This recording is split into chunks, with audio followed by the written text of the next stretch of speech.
Yes. Okay, so as far as I can remember, from 5th grade until now, I've always had that one guy in my class that always wanted to talk more than everybody else.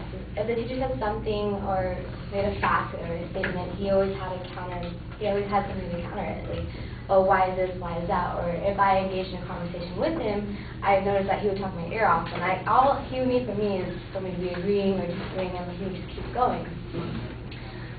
Which is where I come to my main claim is that men talk more than women in conversations. It seems ridiculous because, I mean, everywhere you go, you hear girls talking all the time and they're just chattering. But in actuality, men do talk more than women. First off, because men and women have traditional different attitudes toward gender roles. Men grow up being talked to as adults early on, and girls are talked to more softly, and they're used to that demeanor, and so they grow up talking softly and not having expectations of them to carry on conversations and just being able to stand there and keep the conversation going by adding a few words at a time. And for men, they're used to be feeling superior to the women around them, and they have to inform them on everything that is going on, like with politics or whatnot. Rachel Braisman, a Canadian journalist, says the verbal capabilities of women have been undermined in almost every age and every culture, which is true because you always hear about men in cultures that have done something spectacular, but the women that have also done these great establishments are not mentioned then, and that's because men are taken more seriously than women.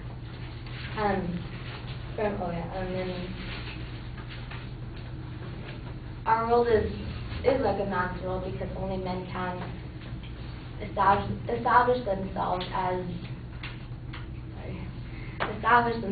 and become prosperous. And women have to work harder and have to prove themselves more often. The differences also depend on the gender socialization. Women talk more when it is to improve relationships, as with friends or family. They have nothing to prove. They only have to patch up arguments or keep the relationships going. In the Fox News article by Andrea Thompson, it says talkativeness was also influenced by whether a person is talking to someone of the other gender, which is true. When men get together, they always talk about their jobs and how much money they're making, and they're always trying to outdo each other, which gives them more to talk about. Women, though, with education are challenging the stereotypes. Women are no longer submissive as they were once. It's not all women, because there are still women that grow up like in Latin cultures where they are always supposed to be submissive to men. So there are women that have the feminist attitudes and will take stands and try to challenge their men superiors. Elizabeth Aries, a professor of psychology at Amherst College, set out to show that highly intelligent and highly educated women are no longer submissive in conversations with male peers. But the men tended to set the agenda by offering opinions, suggestions, and information. The women tended to react, offering agreement or disagreement. So in this example, the women are supplying more conversations, but it's after the men first engage them into the conversation. And based on a questionnaire survey administered to students and professors in 51 classes, concludes that male students are more likely to participate in class than females, which just shows that men think they have more to say than women. I think there's more. And then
All right.